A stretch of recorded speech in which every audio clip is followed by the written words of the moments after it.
Welcome to Hail Varsity Radio, the voice of Husker Nation. Insight, opinion, expertise, with the biggest and best names talking Nebraska across the state. Join the show on Twitter at Hail Varsity and at Schmidt_radio. Call in at 402-466-ESPN or 1-800-825-5865. Here's Chris Schmidt. Welcome to it. Great to be with you. Midweek editions here at Hail Varsity Radio. We're presented by Currency. For all your equipment financing needs, go Currency. Chris Schmidt, Elijah Herbel. We inch closer to Nebraska-Illinois on Saturday. We'll spend some time on the matchup with Mike Babcock from HailVarsity.com and magazine. Get Babber's take on the ball game. And, Nebraska has a shot here, says Vegas, and I think you as the fan base feels like, okay, this could be, not quite a mulligan, but another chance here. You buy this, and we'll talk with Evan Bland in about an hour. Mike Schuchart also going to join the show. 19. That is the dreaded streak. We outlined Illinois' great defense. We talked about whether or not Illinois is a product of their schedule, fake or real, yesterday. Well, we'll dive into the 2023 schedule as well in a moment. But 19 is off as Nebraska's been the last several years. That feels like, well, forever. It's been a long time. It used to be that Nebraska didn't fare well against top 10 or top 5s, usually in a bowl game, right? Well, it's now shifted to the last ranked win you've had was against Oregon in 2016. The last top 5 you beat, I think, was Sparty in 2015. Now, Illinois comes in at 17th in the country. They're totally beatable, but you just wonder if Nebraska's got the personnel. So we'll dive into that. Numbers can join us today on Hail Varsity at 466-3776, 466-3776, 800-825-5865. Can watch the show, comment there.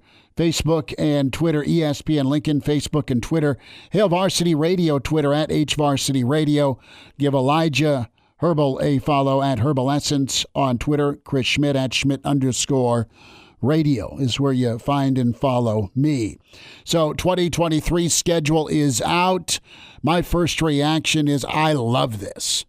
Absolutely love it. Love doing shows on the road.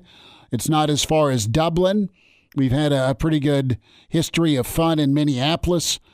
We have maybe been the problem. Every time we've gone to Minneapolis, Nebraska has lost. The last 2 seasons, in 19 and last season. Boulder follows. We'll be in Boulder. I love going to Colorado. And that venue, that circus, we'll see what they're made of with the new coaching staff. Maybe a preview, Elijah, because the defensive coordinator for Illinois is kind of your front runner. We'll talk with Coach Barnett tomorrow on that opening. But no, Nebraska's schedule, doable. We haven't quite got out the pencil yet. Still plenty of 2022 to chew on, but 2023 looks pretty good. Yeah, the only thing I look at that gives me a little pause is the fact that Nebraska is opening the season on the road against a conference opponent in Minnesota. And you look at that and you go, that's harsh from the Big Ten, knowing Nebraska's likely going to have... But why be surprised? I shouldn't be surprised based on what the schedules look like the past couple of years. But you go... The Big Ten's putting Nebraska in a tough spot here with likely a new head coach coming into the program, new assistants, a lot of roster turnover, and then, first week of the season is going to be a weird Thursday night game against a conference foe in Minnesota. Not only just a conference foe, it's a divisional foe in Minnesota. That's a tough spot to put Nebraska in, but then you also got to look at it from the Big Ten's point of view, in that they want to get Big Ten football on TV early in the season, and you're going to have that spot on Thursday night. You're going to be the only game worth a damn on Thursday night. It's going to be Nebraska and Minnesota, and guess what? A lot of juice behind Nebraska, a new head coach, a lot of roster turnover. There's going to be a lot of excitement around what this Nebraska team can be, a lot of unknowns. So it also makes sense from that perspective for the Big Ten to put that game in a spot where you can prop it up, where it's not going to have any competition. It's going to be the only college football most likely worth a damn that night, and everyone in America, at least in Big Ten country, can go watch Nebraska with a new setup, a new head coach, a new roster, and see what they look like. So I get it from the Big Ten's point of view, but it is still harsh when you step back and take a look at it from Nebraska point of view that's the test that the new head coach in Nebraska, or if it's Mickey Joseph in his first full year head coach, that's the test that you're giving them. What rent are you paying right now to see unforeseen riches in the Big Ten? What has Nebraska brought to the party? Disappointment, right? Turnover, not living up to expectations. The one thing you've been consistent at, as far as being inconsistent, it's been eyeballs. Whether you're good, bad, or ugly, people are still watching Nebraska. So that is your rent right now if you're Kevin Warren. You may not like it. It may be a fourth straight game on the road or opener on the road for conference season. So be it, so what? I know you've done the week 0 thing, all right, in Illinois a season ago, Dublin this year. Listen, Ohio State's had to open that way. Purdue and Northwestern a couple of years ago. I know it was Purdue this season, right? They opened up the college football season on a Thursday against Penn State. So they're going to put a brand, Ohio State, Penn State, now Nebraska, on a Thursday night to open it up. You're good for your brand right now. Doesn't look undoable. We're way ahead of what we need to be talking about, the here and now. Whoever the head coach is, it's not like Minnesota is going to exactly be loaded. Eventually, all their 6-year guys will be gone. This year is the year that they're going to be gone. Right. With Morgan and Ibrahim. Right. Guys that have been there since the Kennedy administration. They're finally gone. But no, I look at it like this. It's a Thursday night. You're going to probably take the fam damly, pack the family truckster, make a roadie, hit a Twins game, and then you're going to go check out Nebraska and Minnesota. You're probably going to make a weekend out of it. Then you're going to load up the truckster again, and you're going to head to the People's Republic of Boulder. You are going to have so much red in the stands, it's going to be crazy. It's been good anyway with the number of Nebraska fans that travel to Minneapolis the last 2 years. There's been a lot of red. Not a lot of good football, but a lot of red. The infamous Hoodie Gate game, and then there's an invisible force field inside the 5. Last year for Nebraska, as bad as that game was, that first half was, Nebraska, that's a winnable ball game. I'm going to say it against Minnesota. Colorado, they're in disarray. Go get Colorado on the road out there. And I'm not saying you open up 2-0, but you need to. And that is going to be because of the time of year. It's not going to be mid-October or early November where it's Long John season in either place. It's going to be great weather, good football atmospheres, and it's going to be painted red. That's the trade-off. Yes, you're on the road for Minnesota. Yes, you're on the road for a non-con, and then here comes Northern Illinois. But you're going to have a ton of your fan base with you, either to support Mickey as the guy or whoever the next head coach is in his opener in Minneapolis, and then for sure Boulder with all the Coloradoans for Nebraska. And looking way too far ahead here, you look at those first 4 games. Minnesota's the tough one. Colorado, based on what they've been this season and likely having a first-time head coach, that should be a very winnable football game. Should be. And I'm going to eat my words in that. Thank God I'm saying that in October of 2022 because someone's going to forget about it come September of 2023. You never know. You don't know who's playing quarterback. You don't know what Nebraska's situation's going to be. You don't know what Nebraska's situation's going to be. You don't know what Colorado's situation's going to be. But based on what I know about both these two programs, I think you have one trending in the right direction and one trending in the wrong direction. So I'll say that looks very winnable. Northern Illinois and Louisiana Tech, I struggle to pencil in W's right now based on what I've seen from Nebraska. But again, with Nebraska seemingly trending in the right direction, you got a great chance to at least be 3-1 after those 3 games. Then you got Michigan coming to town to close out your September. That should be a hell of a ball game if it is, say, a 3-1 Nebraska against a 4-0 Michigan. Even a 4-0 Nebraska against a 4-0 Michigan. If that were to happen, that could be Nebraska's first game in primetime on NBC now.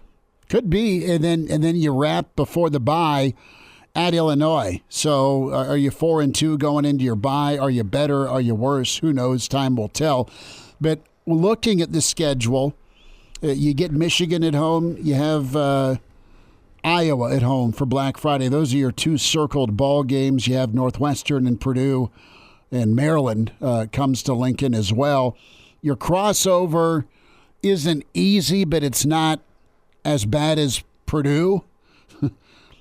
Purdue is going to draw Michigan. They are drawing Ohio State. Indiana's their permanent crossover because of the state rivalry. But this is doable for Nebraska. Sparty, we'll see if they get better and reload. We'll see how the year finishes for them. You get Michigan at home. And then your other is Maryland at home, and you're not going to have little Tua there. Loxley's recruited well. They've gone to a bowl game. I think they'll probably hit a bowl game again this year. They're really athletic and fast, just looking at the way he's constructed the roster. But it's not like he can't beat Maryland and Lincoln. They'll scare you a little bit because of their explosiveness, but we'll see where they're at that late in the season, right? And you've gotten 2 of your 3 crossovers at home. I mean, that's what sets up, I think, really well about this Nebraska schedule is the only really vaunted away venue you're going to be going to is Wisconsin. Michigan State, the Woodshed, solid venue in past years, but if that Michigan State team isn't, top 25 ranked by the time Nebraska comes to town, I'm not sure that's going to be a sellout against Sparty. You look at Minnesota opening the season, that should be a good environment, but you're also going to need a lot of Nebraska fans to open the season, making the roadie up to Minneapolis. So I think that kind of takes away from how difficult a road game that's going to be. Colorado, same story with so much red in the stands. It takes away from what a true road game is. Illinois, we'll see what their season looks like to follow up this season. If it's another good season, they could have a difficult road venue, but I'm not sure I bank on Illinois to stack together back-to-back seasons like this. So who knows what that's going to be. It's a bit of a wild card. But then Northwestern, Michigan State was the next one I went to, which is, as I said, we'll wait and see, but I don't think that's terrible. And then Wisconsin to close the year right before Iowa's the one true road test. So I think your home and road sets up really, really well for next season. It does, and how are games stacked? We talked about Illinois and what they've been through this season. What's been impressive is the fact they've beat the perceived kings of the West. They've already beat Wisconsin. They've beaten Iowa. They've beaten Minnesota. Those were all consecutively. That's typically how your November's been stacked if you're Nebraska. Now, Novembers aren't a cakewalk because you still end with the 1-2 punch of Wisconsin and Iowa. Michigan State's in there. But this team needs to be able to, the theme of the week has been match physicality. Michigan and Illinois back-to-back, not good, but at least you get to go into a bye week in 2023. To your point about Michigan State, that's a question mark. Are they really good, or are they just kind of a pain? They're going to have some dudes. Sparty's schedule, right in the middle of it, is they go Michigan, Minnesota, and Nebraska on the road, and then they head to Ohio State. So that's a tough 4-game stretch. And that's for Sparty. A 4-game stretch where, as I look at it right now, Nebraska seems to be the game you'd overlook among those 4. You could. Also, it's a November ball game. So some thoughts on the 2023 schedule. It sets up well. I like the setup. Your home games aren't incredibly awesome, but you still have at least coming to town Iowa and Michigan. And that's kind of bookending the season. Late September game and your Black Friday game. So not great, but not horrible, and Nebraska has got to start winning those things. And we don't know where it's going to go. We don't know where it's going to go if this is your fare thee well, your last hurrah when it comes to division football, or if it's division-less football, or if you shift over to 4 different pods of 4, where you have 2 of the California schools, Nebraska and Iowa, or you have Minnesota, Iowa, Nebraska, SC or UCLA as part of a 4-team pod, and your 2 pod champions play for maybe a spot. What's protected? You assume Nebraska, Iowa is going to be your protected game, with a preference to have either Wisconsin or Minnesota, right, as another protected former West foe. And you're going to see Nebraska, again, back to the brand appeal. Nebraska is going to be part of what draws that $100 million. It's going to be Nebraska v. Michigan. It's going to be Nebraska versus Ohio State, Nebraska, Penn State. Nebraska's a marquee brand still in college football. Trev's doing everything in his power to get it back to where they need to go. And it brings us full circle back to the opportunity at hand, and that is taking down a ranked team. Take down a ranked team on national TV. Stop the streak of 19 consecutive losses to ranked teams. We won't get into it, but they've been close. You've been close against everybody, ranked, non-ranked. So 2:30 will be a lot of fun, man. But that brings me to a point that my grandpa would always make, and he always brought this up through the years, that close only counts in horseshoes and hand grenades. It's a great saying. I love that one. Artez Craig chimes in. I'm looking forward to seeing how our offense will do against that Illinois defense. We'll dive into this with Mike Babcock when it comes to the task at hand for that offensive line for Nebraska, for that defensive line of the Big Red against the Illini and Brett Bielema, his crew. Some good numbers to dive into as well with what is real about that Illinois offense. I have visions of Monte Ball running through my head. I'm overreacting, I'm sure. But that's how Illinois is going to get out of Dodge with a win with their run game. Can Nebraska answer? Mike Babcock's on the way. It's Hail Varsity. We're presented by Currency. And now, back to Hail Varsity Radio. Well, another beauty from Jimbo Fisher at his press conference. Listen for that coming up. It's Hail Varsity Radio. Presented by Currency, midweek edition. Schmidt, Elijah Herbel, Mr. Husker Football. With Hail Varsity is Mike Babcock at MD Babs on Twitter. Babbers, how's the battle going against the Leaves? Good to spend time with you. Well, the Leaves are winning fairly decisively at this point. You sounded so defeated, man, when you said that. We've got to make some adjustments and be more physical on those Leaves. Mike, what has been your plan this week to match the physicality of the Leaves? Get the lawnmower out and start mowing them up. Okay, that is the equalizer. That is the answer. Okay, who's Nebraska's lawnmower then on each side of the football for Saturday? Boy, well, it's going to be good to have Luke Reimer back on defense. I mean, I think that's an important thing. And, I probably Trey Palmer, but Illinois' pass defense is exceptional. And Nebraska's going to have to do some things with the running game in order to open up that passing game. And also, I think some of the backup receivers may be in a position where they're going to have to step up, maybe a Marcus Washington, somebody like that, in order to take some of the pressure off Palmer, because obviously, you know who to pay attention to in the passing game. Palmer has had such a great start.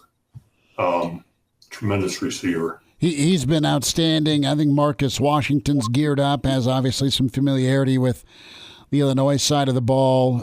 You have some crossover with Bill Busch and, of course, the Wisconsin staff, and Whipple talked about he's pretty close with Bielema. And so, I mean, there's some familiarity, which isn't a bad thing. It's going to come down to execution.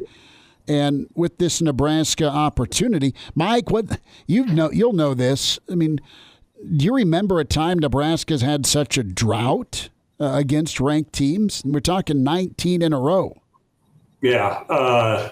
No, I don't. Well, yeah, we can go back. But I mean, modern, Devaney on. It's T.O. got crap for not being able to win the big one, but it was at least against Florida State, Miami, or Oklahoma.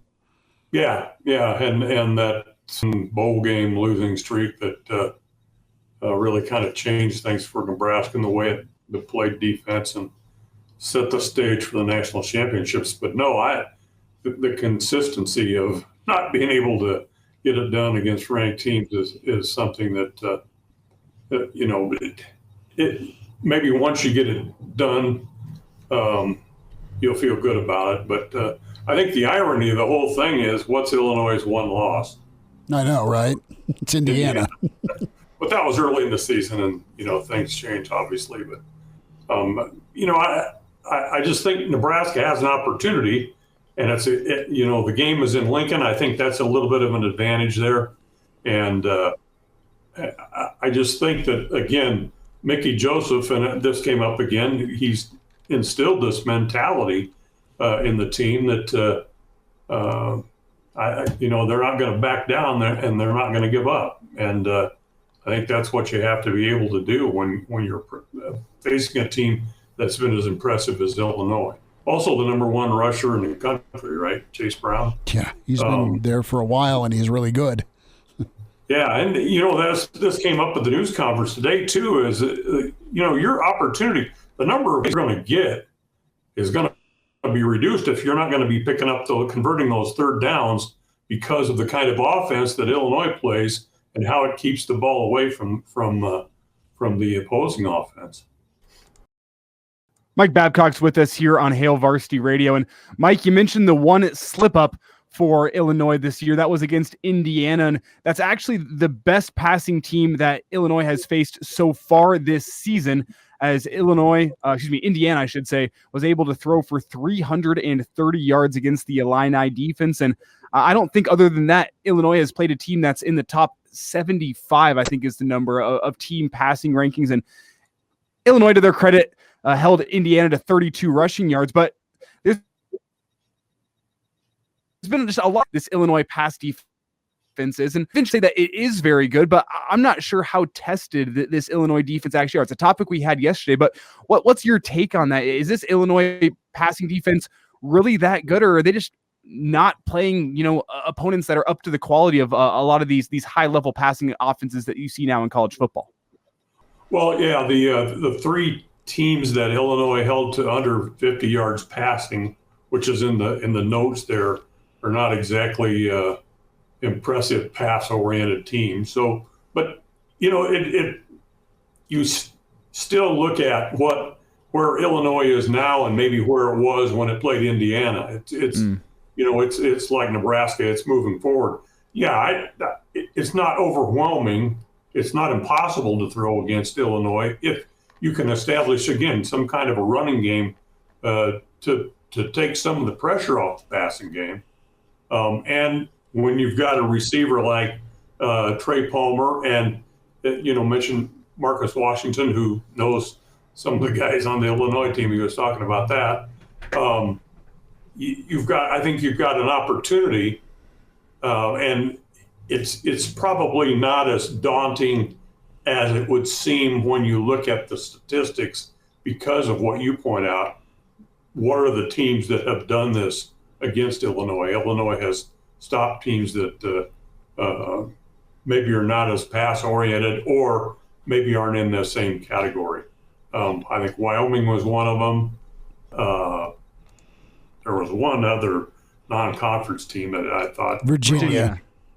Yeah. So you have to consider the source there in that situation. So I don't, in answer to your question, I'm just rambling on here about it, but no, I don't think it's just overwhelming the Illinois pass defense. We have to find out, and we can find out, but I bet they're pretty good. I think you combine their back end with their front end, they're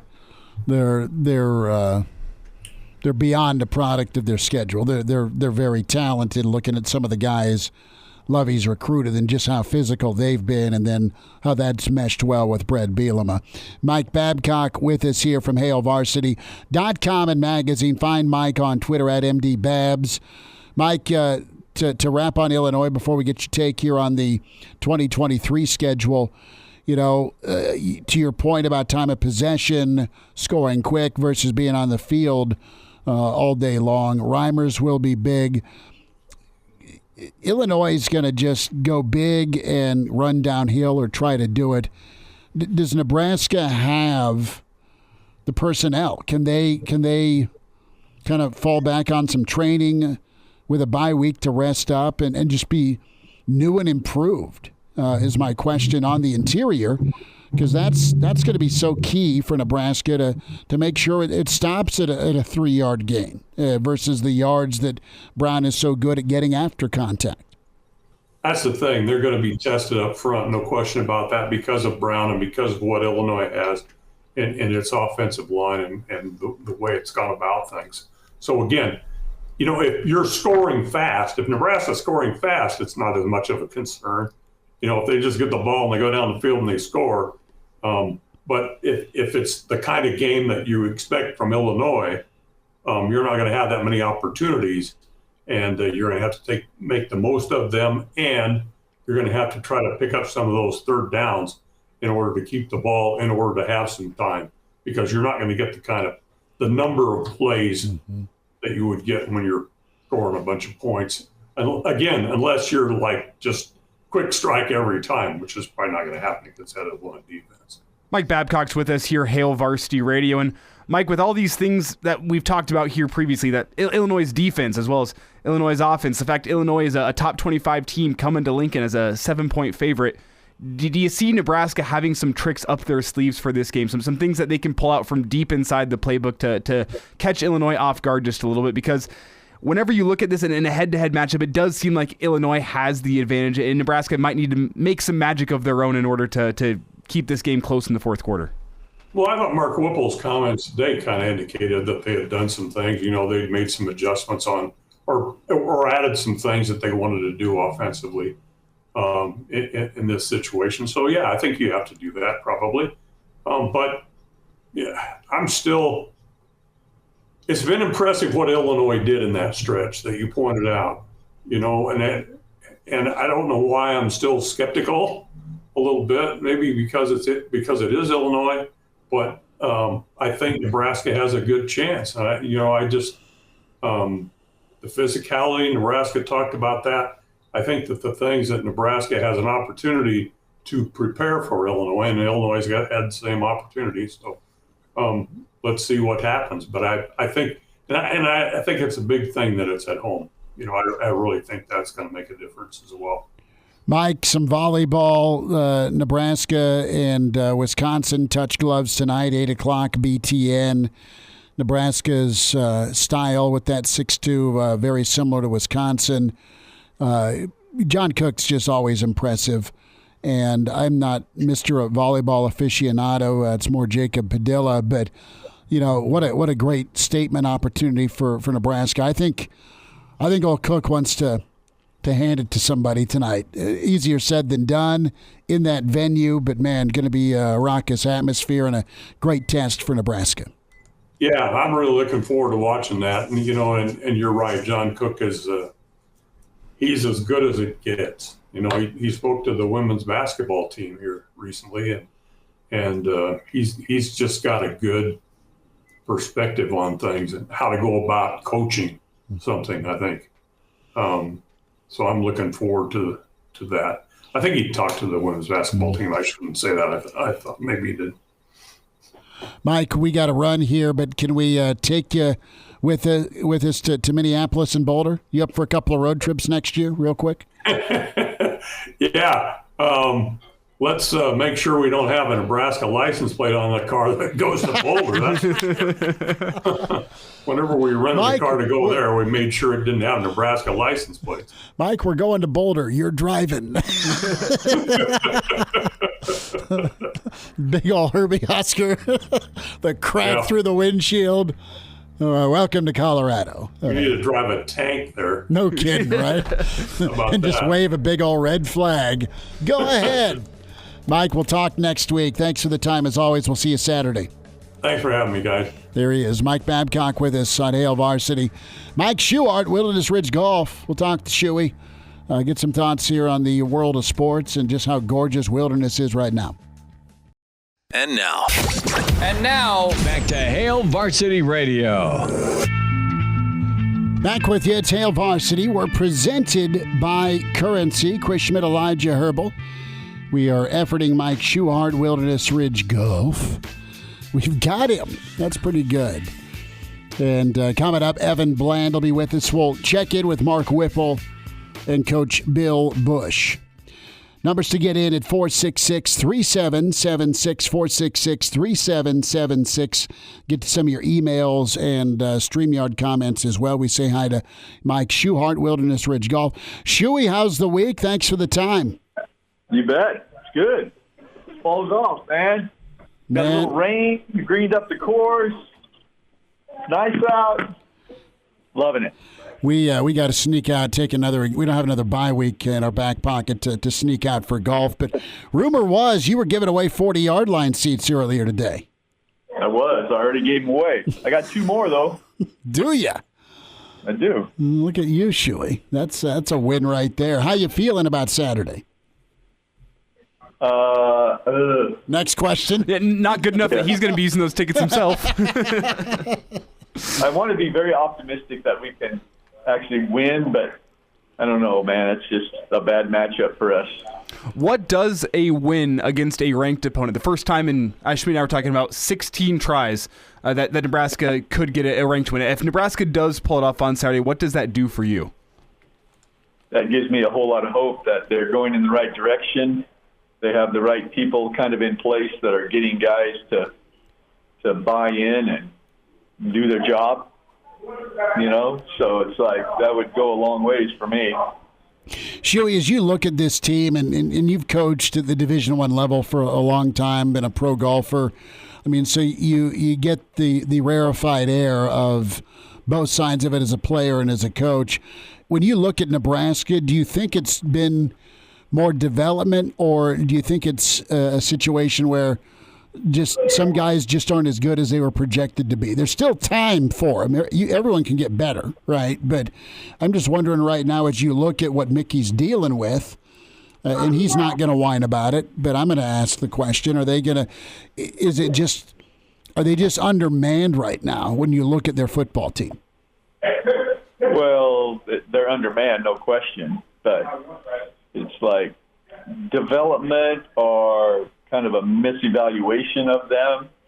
I mean, it's hard to believe that we have so many of these 4-star guys, because it's not just us evaluating these guys, it's other people. And they're projected as a 4-star. They're playing like a 1-star, if that. So that leads me to believe that they're very underdeveloped, both from the physical and the mental side of it. And winning has a lot to do with that, or losing, Winning breeds confidence, losing breeds negativity.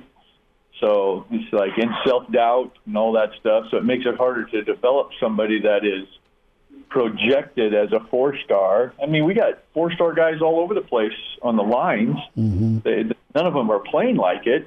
So that's kind of shows me that they're just not, they haven't been developed to believe and function like they need to. Mm.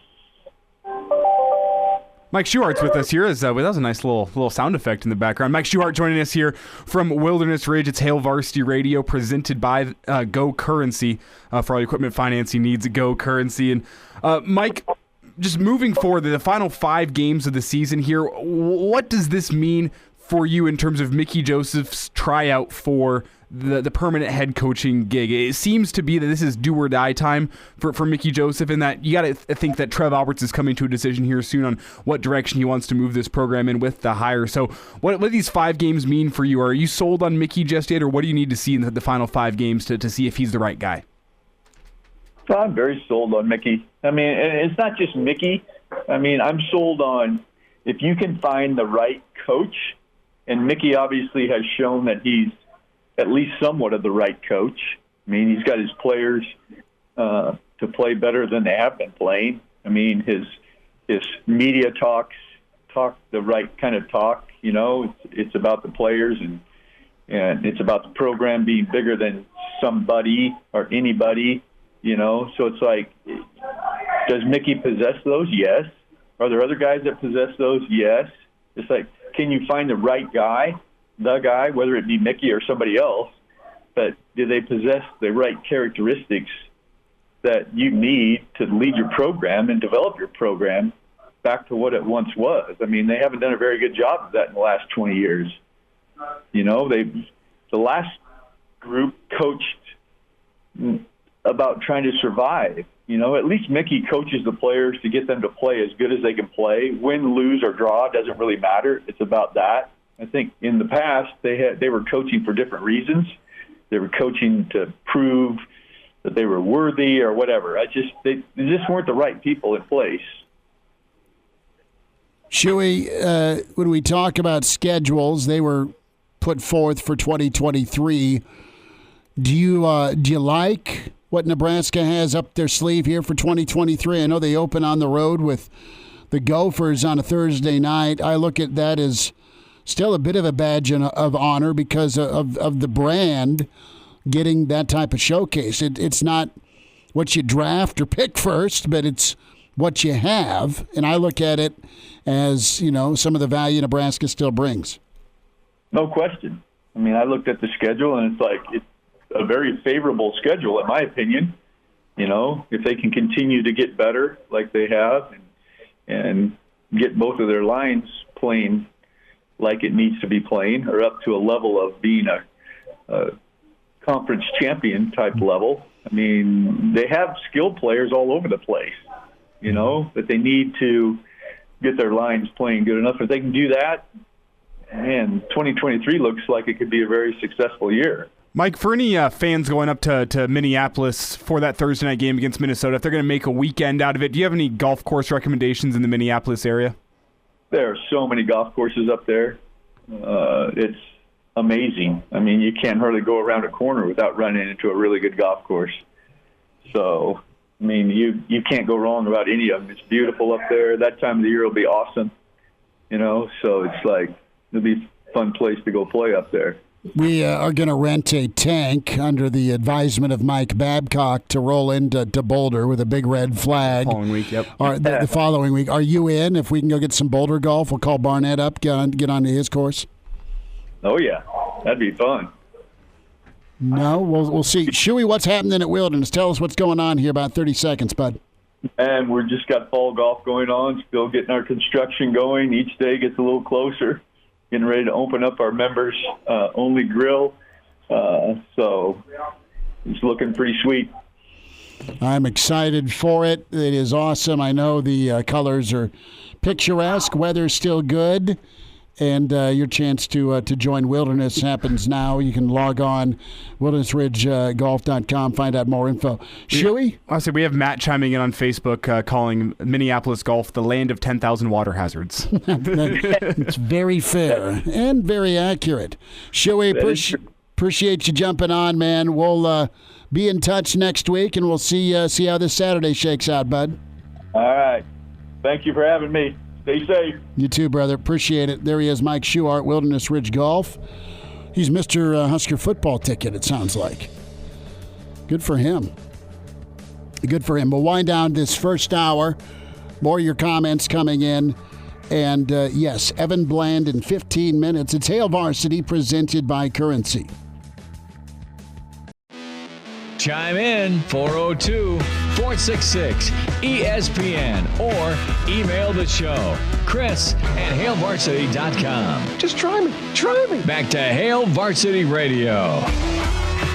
One final time this hour, it's Hail Varsity. Hour 2 is with Evan Bland and some thoughts from Whipple and Bill Busch as they were with the media today. Reminder about your friends at Red Zone Tickets, Big Country Show in Omaha this weekend. Dave Matthews looms in November.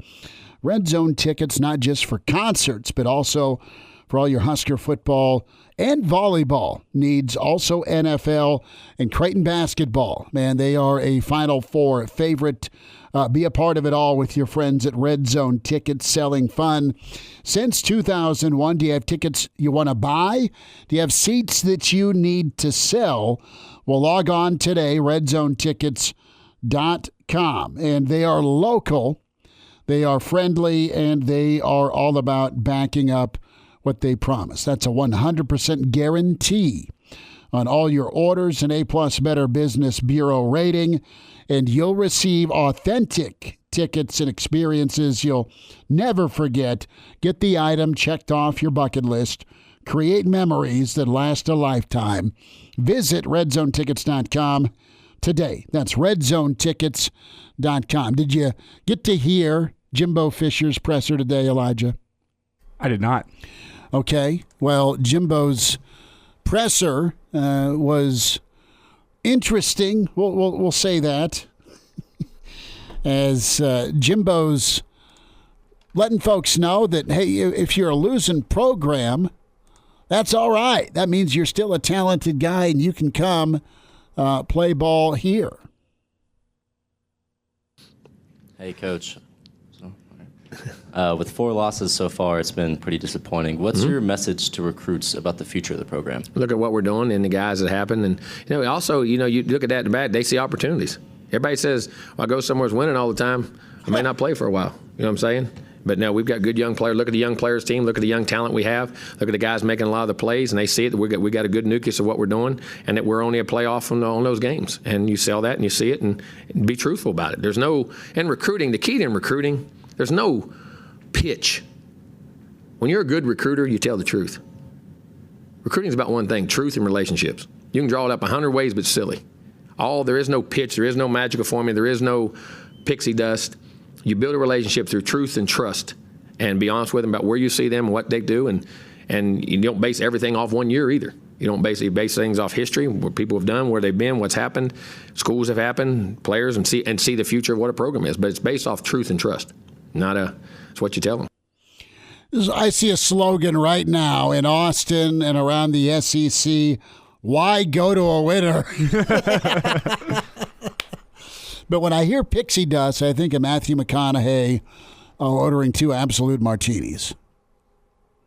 Okay. From Wolf of Wall Street. Yes. The pixie dust pitch as he's sitting down with a young, hungry Leonardo DiCaprio. That's a segment we play on the intro of the Saturday morning show. Yes. Till one of us passes out. Right. And there's no pixie dust. You just come up with a great idea. And we'll keep your money. Good stuff. Brennan chimes in. Excited about the possibility of teams playing us a little different. It's been so obvious the last 4 years watching teams go super conservative and eventually hold and essentially handling us and win because they know we're going to step on our own selves, step on our tail.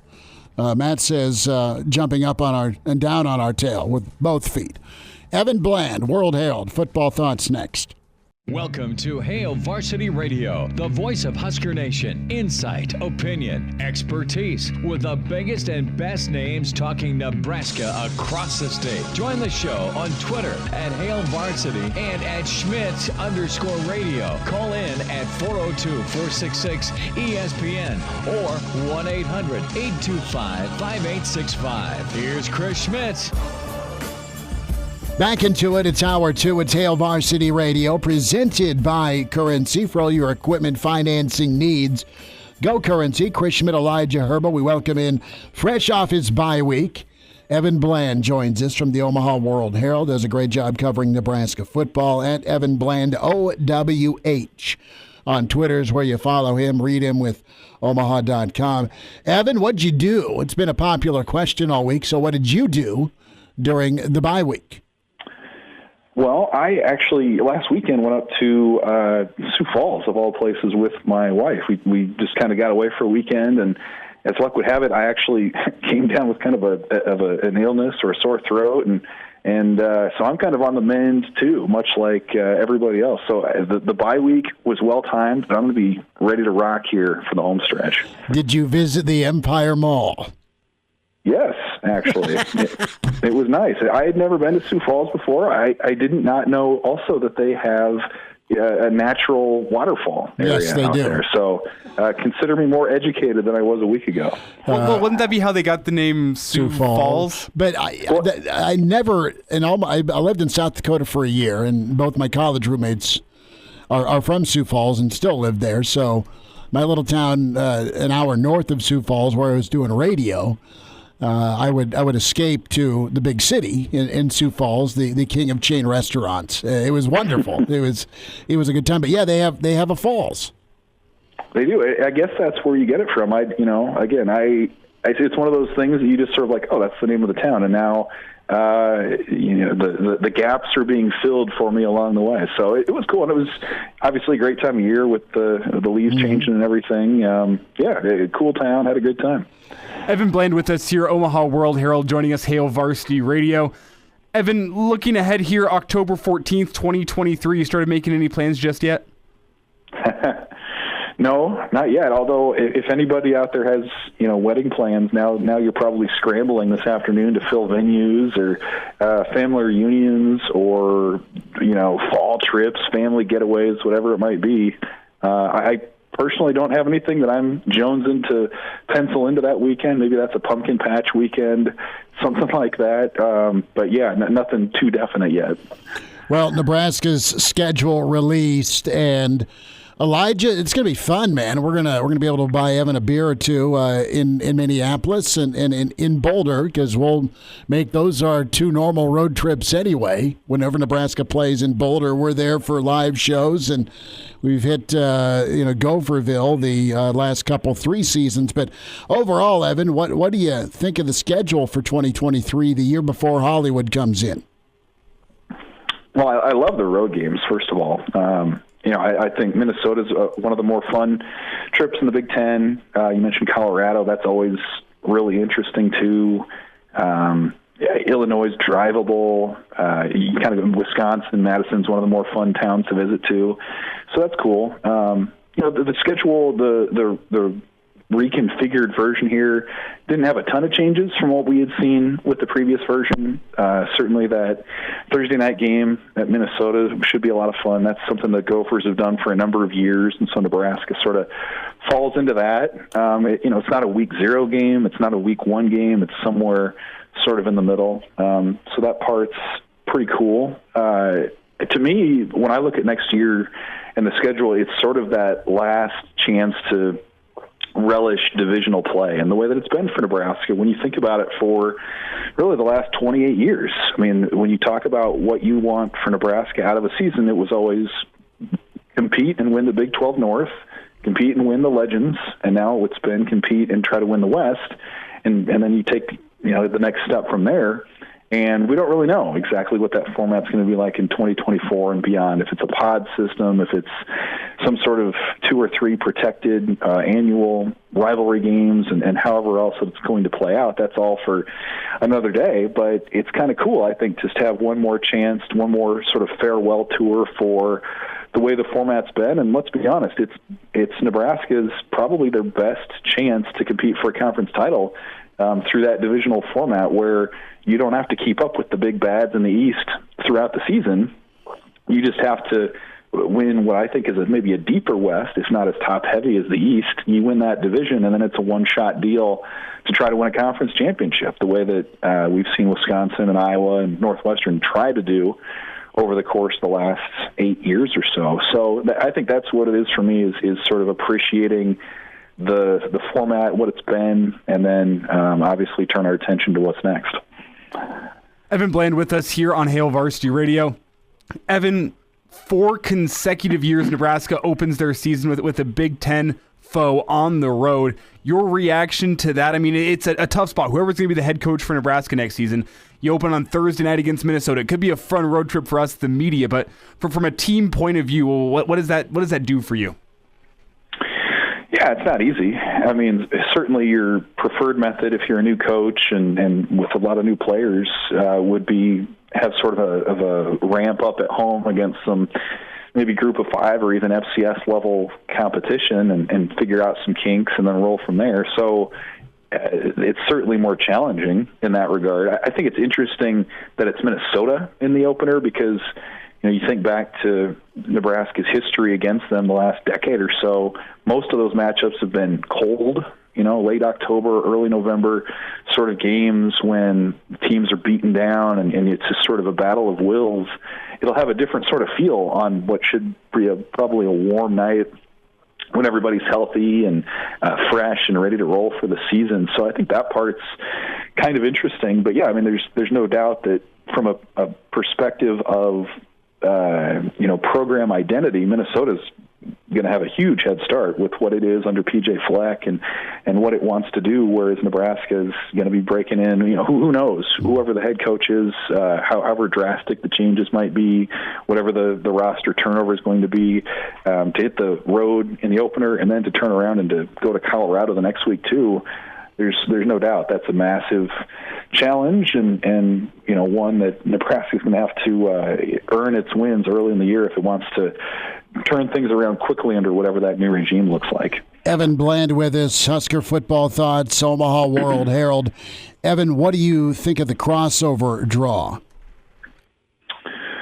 Well, I think, Nebraska is probably somewhere in the middle. It's next year will be one of the years where the West hosts two of those three, so it's a little easier already in that regard. But, Michigan's going to be good. Michigan State, it's kind of hard to say what they'll be.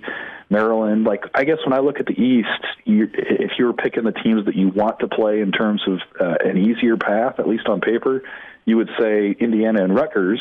But I think the next two teams up would be Maryland and Michigan State in some order. And so Nebraska gets those two, and they get Michigan at home. So I think that's fairly manageable, and especially, when you look at it against the backdrop of the rest of the division. For me, when I make a prediction in the West, one of the first things I always do is check the crossover situation. And so, we're talking about Minnesota.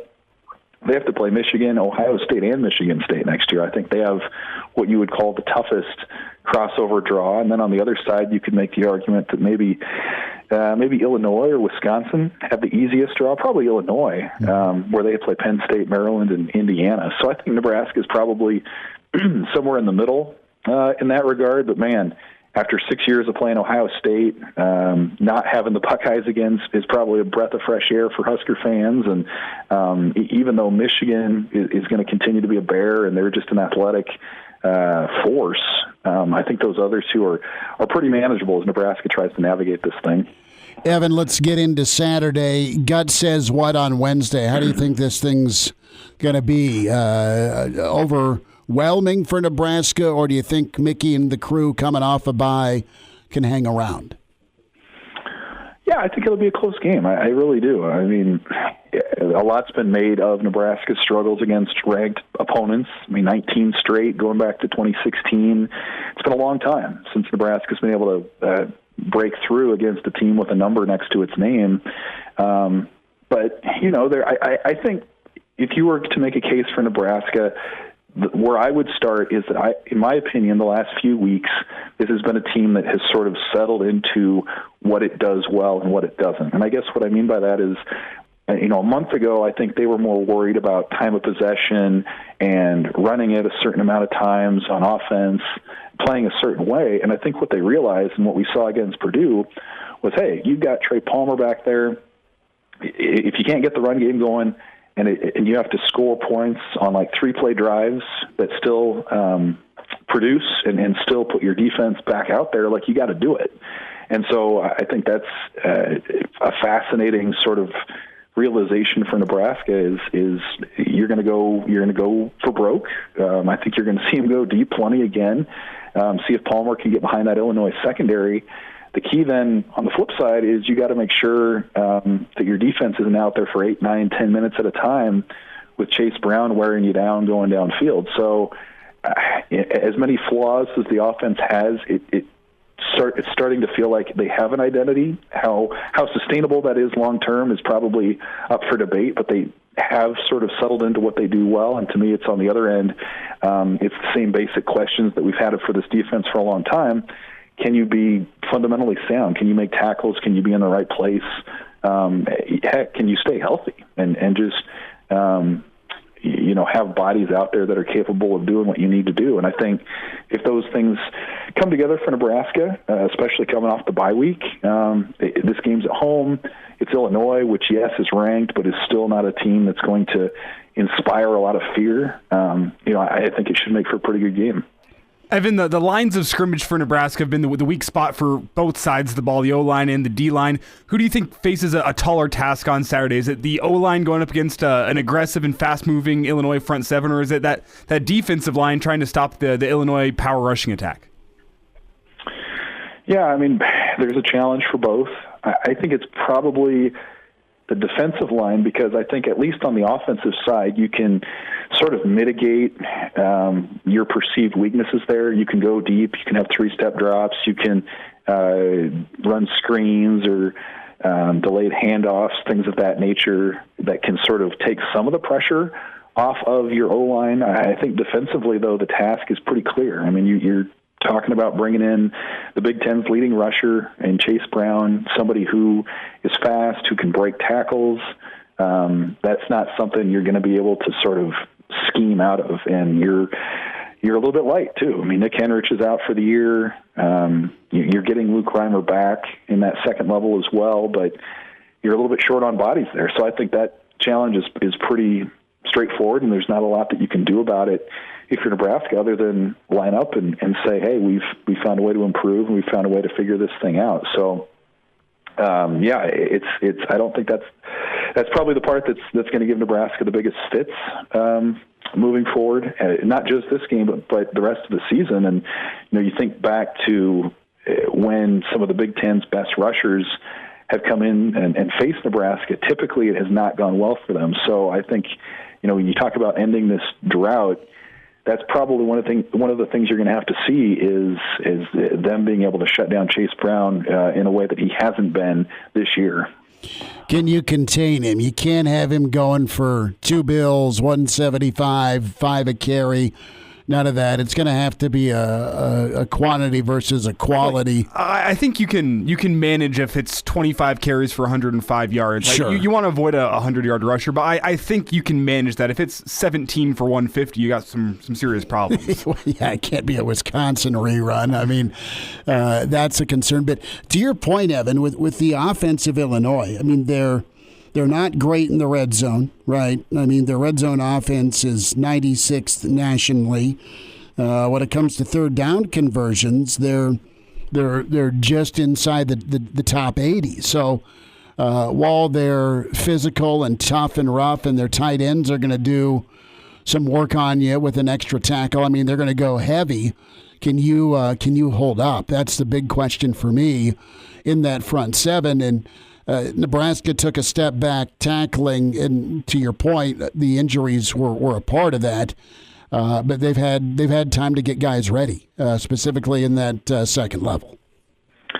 Yeah, they have. And, I think the other thing, from an Illinois perspective, this is a really interesting game, too, because I think there are people out there still that can point to their schedule and say, yeah, there are a lot of good numbers and they've taken care of business, but who really have they played, especially opposing offenses, that would inspire a lot of fear? There just hasn't been – they haven't seen anybody like Trey Palmer, certainly, I don't think, in my opinion. And it's just it'll be interesting to me to see how they hold up against, what Nebraska brings, because their strength has been sort of as a system. Like, there's not – you don't really look at 3 or 4 of these players on their defense and say these are future high-end draft picks or anything like that. It's a very sound system.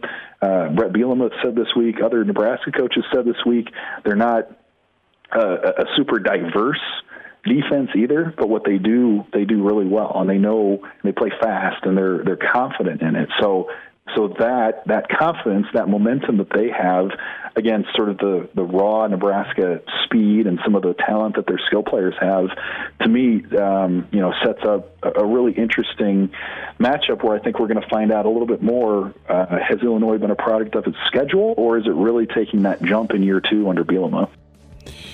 Good stuff from Evan Bland. A few more minutes on the other side with Evan Bland of the World Herald, Mark Whipple, Bill Busch. Some of their audio as well coming up here in hour 2 with Hail Varsity.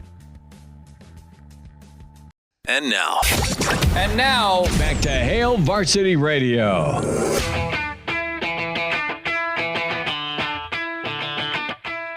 Evan Bland with us, Husker Football Thoughts, Omaha World Herald. What's a good day for you with Nebraska's run game? Coach Whipple today didn't really dive into the let's roll our sleeves up and be rough and tough and physical. That was my impression, but let's score some points. That said, you're going to need some balance to keep a defense honest, right? Run it enough to be honest. And what does that look like for Anthony Grant and the other backs, the Nebraska ground game in general? What's a number they need to put up? Yeah, I mean, I think Grant, the bye week will have served him well. He was one of the most used running backs in college football up to last week. And you look at what he did at the junior college level the year before, he was a workhorse there. So I think a week off is going to be helpful for his legs. This feels like a game where you could lean on him a little bit more if you needed to do so. And he's got that ability, right? Like to beat somebody with his speed, to be shifty. He's somebody who's shown those skills, and so it'll be interesting to see how Nebraska walks that line. Do you use the running game and Anthony Grant as more of a change of pace to set up those deep balls, or is it going to be sort of more of a 50-50 deal where, Illinois doesn't maybe know what's coming. And so we've seen Nebraska kind of go both ways a little bit. They've talked before about protecting their defense. And Illinois, as we're going to see in a number of these games down the stretch, like if you're not careful, you might get 7 or 8 possessions in a game, and you're going to look up and see that the other team's held the ball for like 40 or 45 minutes. So I think that's the other part that you have to be a little bit cognizant about if you're Nebraska. Yes, it's about scoring points, but at some point, too, you do need to protect that defense and keep things manageable. Otherwise, things can get out of hand in the fourth quarter. Evan Bland with us, Omaha World Herald, Nebraska-Illinois week. Evan, last up before we say goodbye, and we'll see you in the press box on Saturday. What's your timeline? Do you think an announcement is likely here around Wisconsin, after Wisconsin? Do you have a timeline in mind? For the coaching announcement? To me, the big deadline has always been before the transfer portal opens for business on December 5th. So, whether that's, late in this season, whether that's after the Black Friday game, I don't know exactly when that will be. And quite honestly, I don't know that it really matters. I mean, Mickey Joseph will finish this thing out as interim either way, whether he becomes the head guy. I suppose if they were to name him the head man before the end of the year, that could affect, how guys play, or it could lead to some inspiration down the stretch. But I always point back to when the portal opens up on December 5th.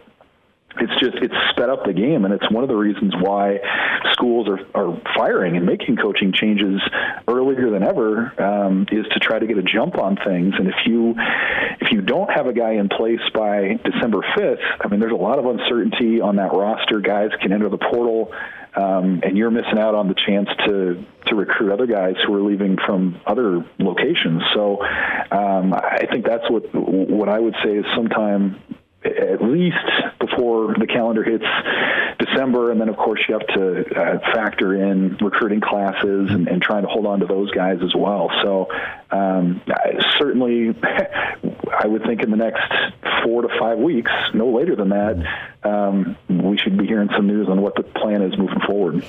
Evan, thanks for the time. Good to get caught up again. Thanks, guys. See you Saturday.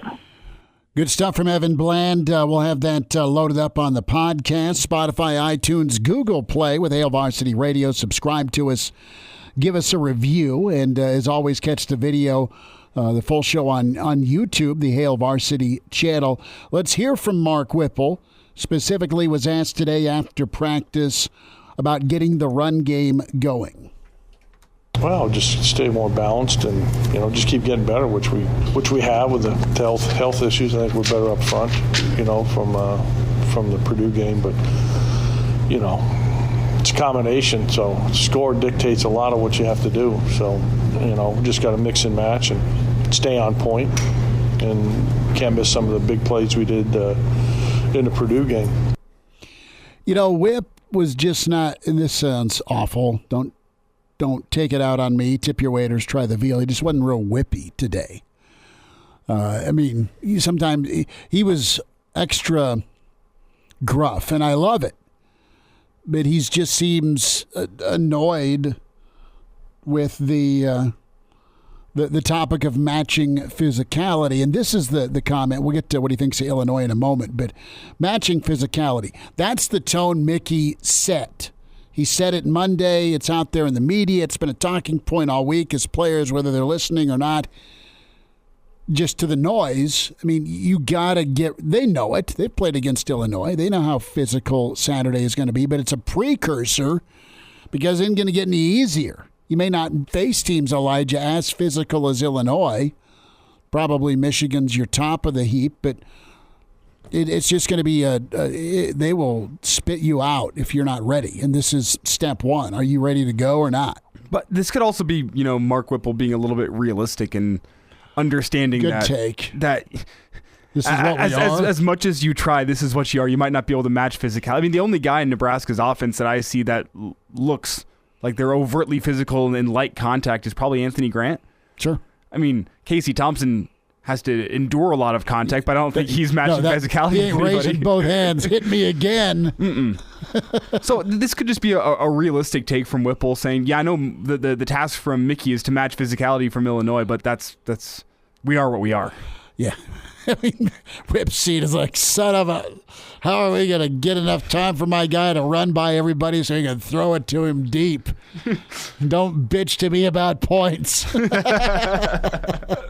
Why don't you stop somebody? I mean, they scored enough points to win against Purdue. Now the defense carried a lot of water the previous two games. Okay, the offense wasn't real high flying against Rutgers. This is Whip when it comes to matching physicality. I don't. To me, it's about scoring points. I mean, I don't think anybody comes after the game and says, geez, we were more physical or whatever. Say they have a scoreboard for a reason. I haven't seen any tab on physicality up there. So that's what it comes down to. If that's part of it, yeah. So, but the beauty of football is we don't have any idea how the game's going to play out, and we may think we do, but we don't. And so you just got to see what you have and what they have and make some adjustments and go from there. So, which I think the farther along we go, the extra week helps with some of the stuff that way. This is our shot to win and score on these guys. It ain't going to be lining up and playing smash mouth. Is that how you heard it? That's how I heard it. That's exactly how I heard it. Is, hey, we're just trying to score points. If we're getting out physical and we're scoring points, Mark Whipple's a happy camper, I think is what he's saying. Guys, you've seen our line. I've seen our line. Putting words in his mouth, forgive me. He does comment on the Illinois defense, though. I think they've bought into their plan on defense, which they're going to play man free and they're going to be aggressive. You can see how they gain confidence throughout. They shorten the game. I mean, the running back's a really good player, which helps the defense. But they're really good in a red zone, very opportunistic. And they're really good on third down. Probably that's the biggest thing. 2 to 8 or something like that. I don't know what statistically, but I've looked at it all. And they kind of run well in the back end, but they take care of third downs and they hold on to the ball. So you don't see this number of plays. Indiana was the one team that probably I think had around 80 plays. Everybody else has been 42, 43. Like anything, it comes. We got to be really good on third down to get three more downs. That's where that third down and to get in manageable situations. But they can rush the passer. They play the run well, and Brett's done a good job. So I've known Brett a long time and had a plan, and it's kind of come through for him. So that's some quick takes on offense from Whip. Defensively, here's Bill Busch on the topic of matching up and stopping the run. Stopping the run? I mean, just match up the best you can. I mean, everything we did, in that game also was what we felt was the best thing to do at the time against Purdue.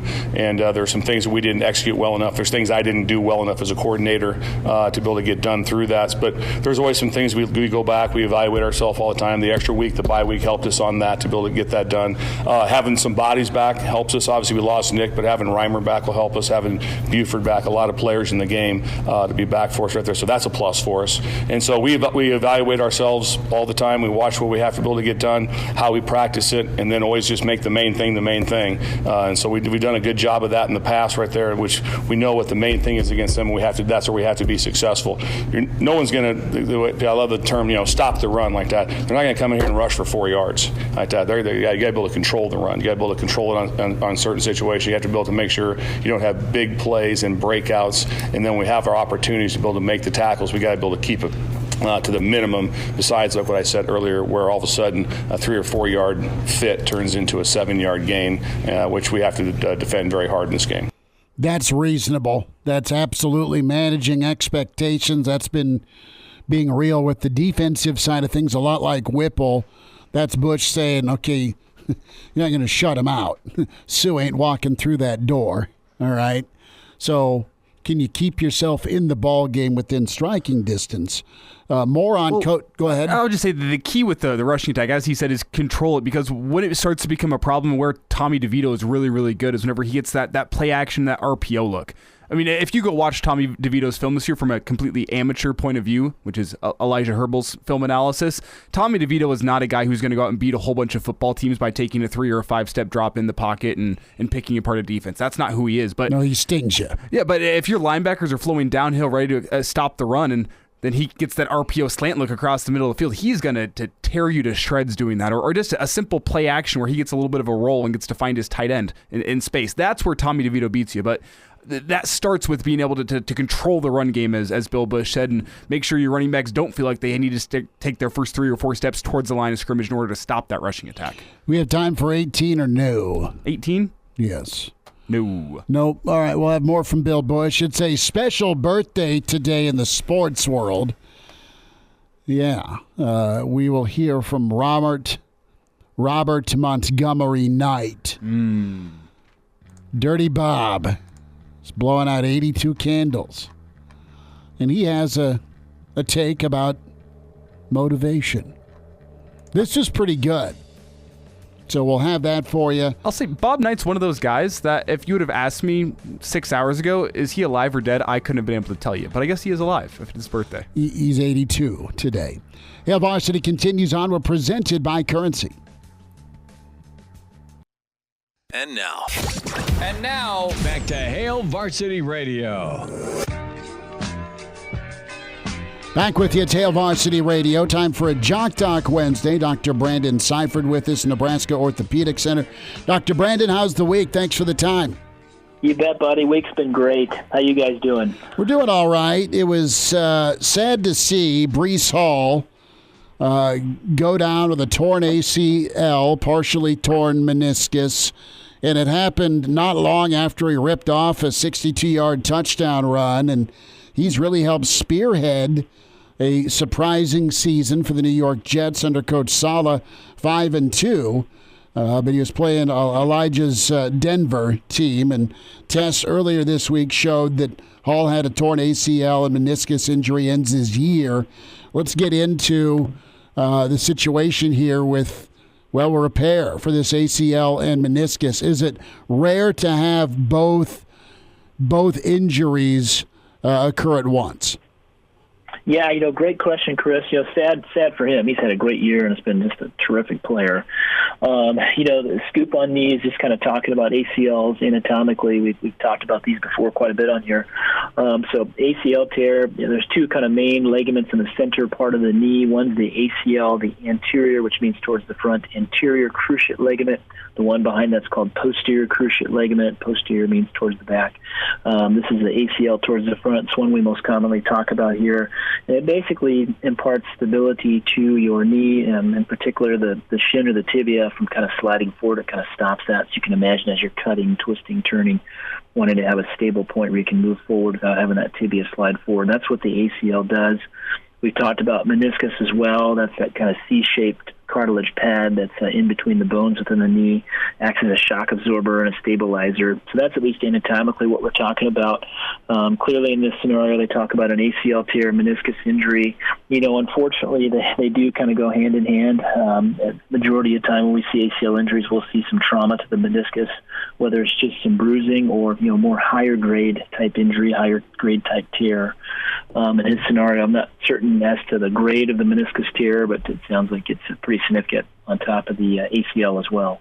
Dr. Brandon Seifert is with us here on Hail Varsity Radio. And Dr. Brandon, let's talk a little bit about recovery. I know that the surgery to repair ACLs has come a long way over the past couple of years, and I'm looking at a timetable for recovery here. It almost feels like it may have happened at an ideal time, and that he's not going to feel pressured to get back next season and try to rush this thing. And he's also not happening so early that he's going to try to get back, to finish the season, get back in time for the playoffs. So let's talk a little bit about the recovery and what this timetable is going to look like for Breece Hall. Yeah, good point on that. Not that there's obviously any ideal time to ever have an ACL tear, but you're right. It really is, from a recovery perspective, it gives him plenty of time to be ready. As you kind of look at those numbers, it's been interesting to watch the data and the trends in sports medicine, how ACLs are treated in terms of how long do you rehab these. As we've talked about before, there was basically a period of time, maybe 5 or 10 years ago, when we're trying to push for faster rehabs. Maybe you're trying to get back competing within 5 or 6 months. And as we started to move in that direction, you started to see higher kind of re-injury rates, re-injuring the ACL graft, or maybe re-injuring like a meniscus-type tear. And then you start to see that pendulum kind of swing back the other direction, going a little bit longer on the rehab course. And really, I think that's been a positive. You're starting to see those rehab trends go more kind of 8-9 months down the road for obviously your big NFL, high-investment-type players. It's going up to a year. I think the closer you get to that kind of 8 or 9 month mark, those re-injury risks do diminish. They're not zero, but they do diminish. I think the closer you are to kind of that 5-6 month mark, I do think that re-injury risk is a lot higher, and studies are starting to show that as well. So you kind of look at it from an 8 month kind of perspective, and if you have to go a little longer, that would be the case. But for him, he's got the time to do it. And that's really kind of what that process looks like at this point. Dr. Brandon Seifert's with us, Nebraska Orthopedic Center at Jock Doc. Breece Hall, talented back out of Iowa State, rookie for the Jets, our topic today. Difference between contact and non-contact when it comes to ACL. Yeah, we've talked a ton about those freak non-contact ACLs and meniscus jobs. This was full contact. It was a really tough hit, clean hit by Surtain of Denver, where you had Hall's leg buckle under him. Is that more stressful, damaging, or is an ACL contact or non-contact? Yeah, those are great things to think about, Chris, in this scenario. Research wouldn't, indicate this. This is more kind of an anecdotal type statement. But as you look at this and you look at some of those higher level ones, the higher, more contact ACLs, it seems, especially the ones that I've taken care of, the more contact related ones we see tend to have more damage, whether it's more cartilage damage or, more extensive kind of meniscus damage for more of a contact type injury versus the non-contact. So I think there's some value or some truth in that statement, even though research probably hasn't bore that out at this point. In his scenario, looking at that kind of mechanism of injury, you wonder about a higher level kind of meniscus tear as being part of that more contact related. But if you look at the statistics on these, overwhelmingly ACLs occur on a non-contact, from a non-contact perspective, which essentially means you tear your ACL by either, landing awkwardly, taking off awkwardly, basically kind of tweaking the knee, if you will, on your own without anybody around you, versus obviously a contact, somebody's running into your knee or your knee gets into an awkward position by somebody tackling you, essentially. For the longest time, it's overwhelmingly almost, I think, 70-75% in this most recent studies in terms of non-contact injuries versus contact. Breece Hall is awaiting surgery, Dr. Brandon. I want you to really fast take me through this surgery. I watched a video on it one time, and I was a little bit shocked with what it took. Because you were bored. Well, yeah, exactly.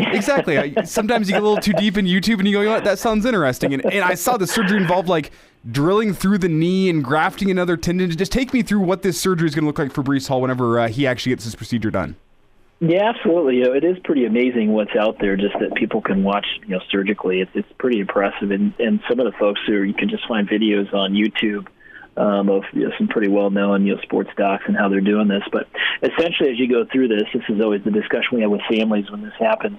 Is an ACL at this point, just based on our technology, the information, the data, you can't go in and sew those back together. They've done a bunch of studies on it. Some people try to still push that, but even still, the data doesn't support that at this point in terms of just sewing it back together. So essentially, where we're at this point is you have to remake the ACL, which means borrowing tissue from somewhere else, whether it's a patella tendon, that's the tendon that comes off the bottom of the kneecap, a quad tendon, that's a tendon that comes off the top of the kneecap, or using a hamstring that comes off on the inside just below the knee. Those are kind of your three main graft choices. Young, healthy athletes, people under age 40 who are pretty active, you're going to want to use your own tissue, which would mean whether it's one of your tendons, not using a cadaver tendon. If you look at all the data and studies out there, in young, active patients, cadaver grafts do not work very well. They have a pretty high failure rate, so I wouldn't utilize those. If you get into somebody who's maybe not as active, maybe in their 50s, 60s, you maybe can make an argument for using a cadaver graft. But essentially, the surgery itself, it does involve a lot of extensive kind of drilling to the bone type things to basically remake tunnels where you can put the graft through to get it in the right spot. It's still not a lot in terms of incisions. In the past, you used to have this huge incision on the front of your knee that looks like you had a knee replacement. Now, essentially, it involves just two little poke holes in the front of the knee, a little tiny incision on the outside of the knee at the top, and then a little tiny incision depending on where you are harvesting the graft from. And that's what it looks like. And it's about, hour, 2 hour type surgery. Dr. Brandon Seifert with us, Nebraska Orthopedic Center at Jock Doc Wednesday. Dr. Brandon, we'll get caught up again. Thanks for a few minutes today. You bet, fellas. You guys take care. Go Huskers this weekend. Miss us? Come here, brother. Give me a hug. Bring it in for the real thing. We're on call for you. Catch the podcast at HailVarsity.com, the ESPN Lincoln app, or download them on iTunes. Saddle up, partner. Back to Hail Varsity Radio.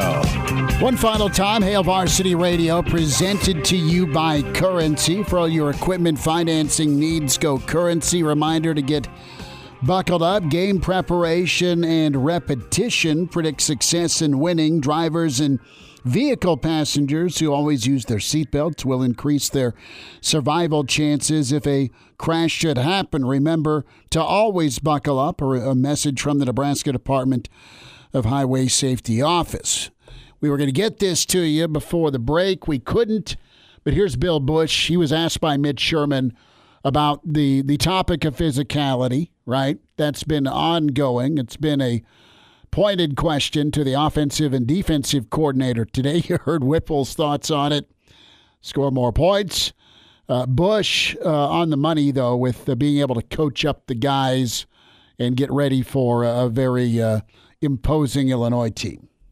Just expectations, the big thing with that. If your expectation is how you're going to be physical, how you're going to get lined up, how you're going to play up front, how you're going to fit, if your expectations, if that's your main thing, if you work on that phase of it the most, like that, you'll get what you emphasize. That's always true like that. So there's always, everybody has some sort of limitations no matter what team it is in college football. Someone's going to, no matter where you go, someone's going to say, well, we have some limitations here. We have some limitations here. Everyone has some of those like that. So everyone has those, but right now, just make the main thing, which is we emphasize with what we're going to do and how it's going to fit and how it's going to go down, so everyone knows crystal clear what's going on, and that's how you're able to play fast. The only way you play physical is really having the what you know down, so you know what you're doing like that. So you want to be able to have it like it's not like I wasn't sure on that. That can catch you right in the teeth pretty fast. So getting them that part, that'll help us. So there's the ability to do it. It's more of a confidence and being second nature. So I don't know if he likes ice cream cake, if he's going to lash out at anybody, but Bob Knight is celebrating his 82nd birthday today in all his plaid, horrible 1970s sport coat glory. Factor in a chucked chair, cutting Charles Barkley off the Olympic team, and lots of harassment. Great at the old Devaney Center when he showed up for Texas Tech, and the student section was all wearing hunting gear. Without further ado, Bob Knight on motivation. you can talk about all the motivational speeches and phrases and devices in the world, but the greatest motivator of all is your ass on the bench. There is no better motivator. Ass meets bench. Bench retains ass. Ass transmits signal to brain. Brain transmits signal to body. Body gets ass off bench and plays better. I mean, it's a hell of a sequence of things that takes place. Well, it might be for you guys. You guys being you media, as he once said, is a step up above prostitution. He's got a point with the motivation, though. Yep. We'll try and motivate again tomorrow. Searles with us, Coach Barnett, Brandon Vogel, Danny Burke. Big thanks to Evan Bland and Mike Babcock and Mike Schuchart.